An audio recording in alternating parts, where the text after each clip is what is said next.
Redfin, that is horrible advice. I know why you're doing it. You're hoping more inventory creates more transactions. You are giving very bad advice. This is not the time to add to supply. In fact, if you are a seller and you can wait. Now, again, not everybody can. Sometimes you got to sell, you got to sell. But dude, come on. If you can wait to next spring selling season, maybe a better economy, maybe lower rates, who knows where we're going. But I think it is safe to say that next year, I mean, could it be worse? Could it be worse? Maybe. Maybe in your buy box, maybe in your area, but across the country, I don't know. Let's see. Folks, leave it to Redfin to put out perhaps the worst real estate advice I have seen in the last 4 or 5 years. We're going to talk about what Redfin just told sellers to do. But before we do that, I do have one favor to ask. It looks like Jack Selby and Graham Stephan from the Iced Coffee Hour podcast has started putting out some clips of our conversation from about a year ago. As of yet, there was one that was posted yesterday and one that was just posted this morning. I would like to ask each and every one of you, if you could, to go to the Iced Coffee Hour Clips YouTube channel. So this is a second channel for them, Iced Coffee Hour Clips. You see it on the screen there. And leave some comments. To that end, I want to remind you of the conversation. Video number 1 from a year ago. In that 6-minute video, I called the future. I called the future on inventory, on transactions, and price. In the second video that was just reported or posted this morning, I told you in no uncertain terms where the real estate crash is going to occur. You might not like what I have to say, but folks, in both clips, I have been 100% right. You can't debate whether or not I was right or wrong. I was right, clear as day. And if you could do me a favor, go watch both those videos. I think they're about 6 minutes, and leave a comment. Maybe we can get the Iced Coffee Hour to invite me back to continue our real estate discussion. I would greatly appreciate it. All right, let's get into the news. Redfin. So let me just set the stage for you, right? Redfin is obviously in the process of getting acquired. Redfin makes money basically by helping facilitate real estate transactions. You and I both know that transactions have been very weak for now the 4th year in a row. You know that it is my feeling that transactions will be the weakest of the 4 years this year. And thus, Redfin agents, all of that are struggling mightily. And now we have Redfin putting out that there's 500,000 more sellers than buyers. So we are in a buyer's market, right? That is clear as day. Again, we got it right. They're now calling a buyer's market. But get this. Redfin said yesterday, this is all on X or Twitter. You can go look it up yourself. They said, sellers, do us a favor. List now. List in a hurry. List before you are ready. Are you freaking kidding me? If we're in an environment where it's clearly a buyer's market and you are screaming to sellers to list now, let me ask you, you don't even need an economics degree to figure out what is going to happen. If, and I hope they don't, but if sellers listen and they rush more listings, guess what? The buyer's market gets worse. Yes, folks, this is not the time to be listing. If you are a seller and you do not have to sell, why the hell would you list now? It is stupid. It is a bad idea. If you are a seller and your house is listed and you do not have to sell, take it off the market. Sellers, you want to operate when you have an advantage. You do not want to step in, if you don't have to, into a buyer's market. Folks, I will remind you of a story I have shared many times, but hopefully this makes sense. In 2010, we were buying REOs, like fully foreclosed properties, right off the MLS for pennies on the dollar. If you are a normal seller in that market, you were competing with foreclosures and banks who did not care. Guess what? You got a lower price. So, Redfin, that is horrible advice. I know why you're doing it. You're hoping more inventory creates more transactions. You are giving very bad advice. This is not the time to add to supply. In fact, if you are a seller and you can wait, now again, not everybody can. Sometimes you got to sell, you got to sell. But dude, come on. If you can wait to next spring selling season, maybe a better economy, maybe lower rates, who knows where we're going. But I think it is safe to say that next year, I mean, could it be worse? Could it be worse? Maybe. Maybe in your buy box, maybe in your area, but across the country, I don't know. Let's see. Let's see. But again, I was mortified when I saw this advice from Redfin. I have no idea who approved that. It was crazy. All right, let's talk about inflation. It is CPI day. We've got our first of 3 inflation readings. And generally speaking, good news. The inflation print from this morning was mild across the board. However, this is what I meant by the base effect. The month-on-month numbers were only 0.1. Only 0.1. Some people were calling for 0.2 and 0.3. So again, on a month-on-month basis, it was muted, below expectations. Good news. All, whatever you want to say. However, even with that muted 0.1, it is also accurate to say that inflation is increasing. It just is. It's mathematically correct thing to say. Last month, inflation reading for headline was 2.3. Today, even with a muted 0.1, it is now 2.4. I believe the next 2 inflation prints, so the one coming in July and the one coming in August, could be as muted and still show inflation increasing. That is just how the math works. It's called the base effect. It's something you and I could do mathematically together. But yes, if you step back from the fact that inflation is increasing again, 2.3 to 2.4, today's reading was good on all 4 accounts, in my opinion. So again, very interesting. And as expected, the 10-year note is down. I haven't checked it in the last half hour or so, but last time I checked, the 10-year was down to 4.42. Anything off the 4 or 5 is net positive. Now let's talk about mortgage applications. Obviously, you've got people like Redfin and the doomers telling you that real estate is crashing. Well, guess what, folks? I told you, I think it was 3 weeks ago, that the uncertainty was getting better. And lo and behold, we now have our 19th week in a row where mortgage applications are up year on year. In fact, week on week, mortgage applications are up 12.5%. If you want to break it down to refi and purchase, which we can, refis are up 16% week on week, 28% year on year. Purchase applications are up 10% week on week and 20% year on year. So again, it is very interesting to watch the doomers get a hold of a specific metric and not look up.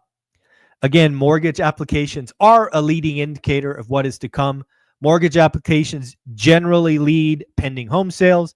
Pending home sales generally lead existing home sales. It's just a pipeline. It's just a process.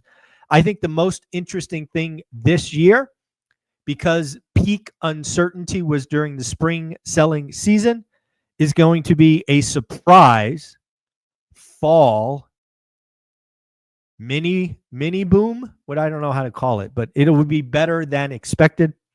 And of course, the doomers will be completely shocked, and they will declare some big conspiracy because their stories fall on deaf ears again.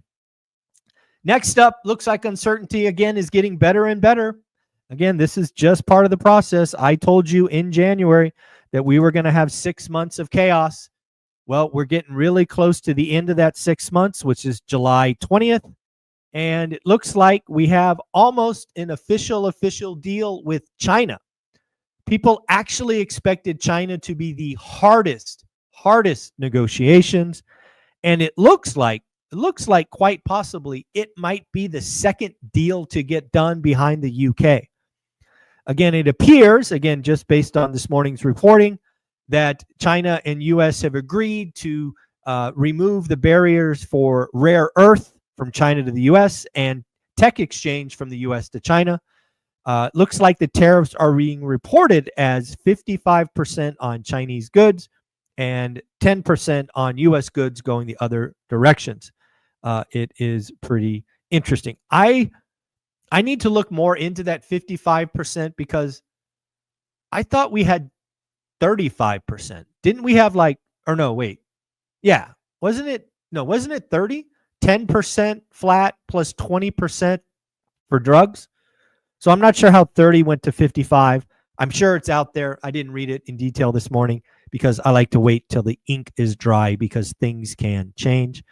Again, I want to remind you of a report that Resi Club put out there that's now being picked up by the Doomers. 99 out of 100 markets are seeing slower growth. Now, again, the Doomers are telling you that 99 out of 100 are seeing slower growth. It makes you believe that everything is crashing. It is simply not true. It is simply not true. They're just growing less fast. That's what it means. But again, people can spin stories in very interesting ways. Let's talk about some earnings that came out. Many of these, I'm trying to figure out what's going on with the consumer. First, we'll do GME. It looks like they had their first profitable quarter since 2019. Wow. 5 years of no profitability. Woo, that's rough. Talk about Dave & Buster's. They beat on revenue but missed on earnings. Looks like Dave & Buster's are seeing same-store sales comps down 8.3%. That is not good. Stitch Fix says that their active client base is down 10.6%. That is also not good. And then finally, Chewy, the pet food delivery, 82% of their revenue is on auto ship. Wow, their CFO has to be excited, right? Anytime you can get 82% of your quarter on auto ship, you are doing something right. In active customers at Chewy is actually up 3.8%. So shout out to the team at Chewy. Folks, I've already set up our Sunday session in school. Yes, we are going to go live at 8 a.m. on Sunday. And I have a special treat for you. Dan Bird, the guy who talks stocks and economy with me, has agreed to come on 8 a.m. Sunday. I just put the link in school. Bring your stocks, bring your ETFs, bring your portfolio, whatever you want to talk about. Dan has been gracious enough to maybe give us 2 hours of his time, and we will go into any conversation you want. We will also be recording our normal show, which you can be a part of. I'm sure we will talk CPI, the Fed, and so much more. It's always fun to talk with Dan because we don't always agree. We see the world very differently sometimes. So go ahead and tune in 8 a.m. We may go for 1, may go for 2. Maybe if you guys have enough questions, we'll go for a full 3 hours. You got to join school to be a part of this. Again, it may be one of those videos that does not end up on YouTube.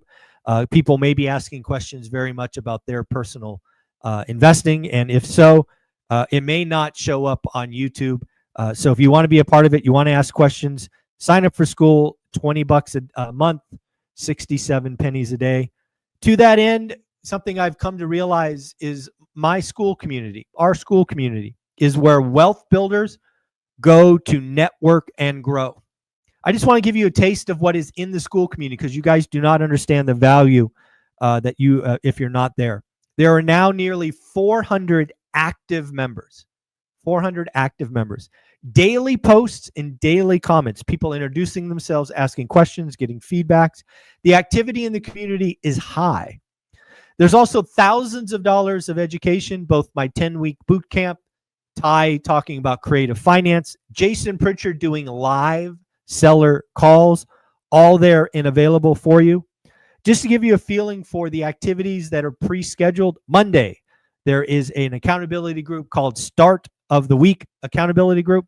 Tuesday, there is an accountability group for real estate agents and real estate brokers.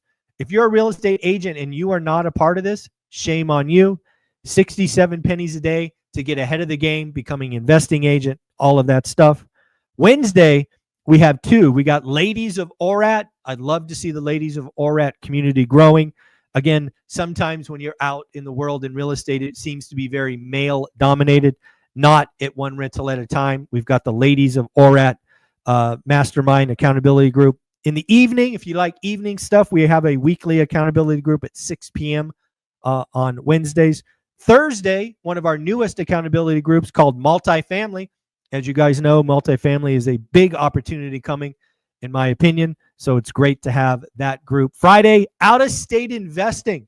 How many of you have decided where you live you can't invest and you want to go out of state?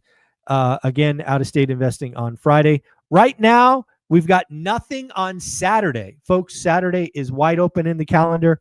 Maybe we can get someone to do short-term rentals, maybe flipping, maybe build to rent. I think there is an open opportunity on Saturday to fill out the schedule. And then on Sunday, I typically go live unless I'm traveling. For example, again, 8 a.m. Sunday, we will have Dan Bird for an hour or two. And then 12:30, there is another accountability group. So you can see lots of activity, lots of users. If you are looking to build wealth, if you're just starting, or if you're in the first 5 years of suck, you want to be around other wealth builders. So go ahead and join school, become a part of it, and I will see you on Sunday. A couple more things to round this out. Looks like Google is doing something that one might thought was impossible a couple of years ago. Google is offering employee buyouts. I don't know about you, but maybe employee buyouts are the new layoffs. I don't know. It looks like a big tech company like Google is offering buyouts, and they are offering buyouts even in their golden goose, the search community. So again, very interesting to see Google doing that. And we will close out two things. First, before the last thing, we've got to congratulate somebody for getting their next deal. Corby, congratulations for getting your next deal. Your card will be going out in the mail today. Let's close with the World Bank. World Bank, sharp cuts in global economic outlook. They've taken the global outlook down to 2.3. The U.S., they've cut to 0.9 from 1.4. And Europe, they've cut from 0.7 to 0.3. It is really interesting for me to look at this call because I think it's misguided. I am no World Bank fan. In fact, I think what they put out there a lot is crazy. But I think this is just an overreaction. I think the World Bank got caught in the 90-day or 6-month uncertainty. Because, guys, I don't know if you've looked at GDP now, but GDP now still has Q2 GDP at something like 4% or something. I didn't check today, but it was still very high. And I have often said that the second half will be better than the first half, and then next year will be even better. So it's interesting to see that maybe the World Bank once again shot themselves in the foot because they got distracted by a moment of chaos and they didn't think longer term. Again, folks, I will end the show like I started the show with a favor. Iced Coffee Hour clips. You can see it on the screen there. Graham Stephan, Jack Selby had me on the main channel about a year ago. And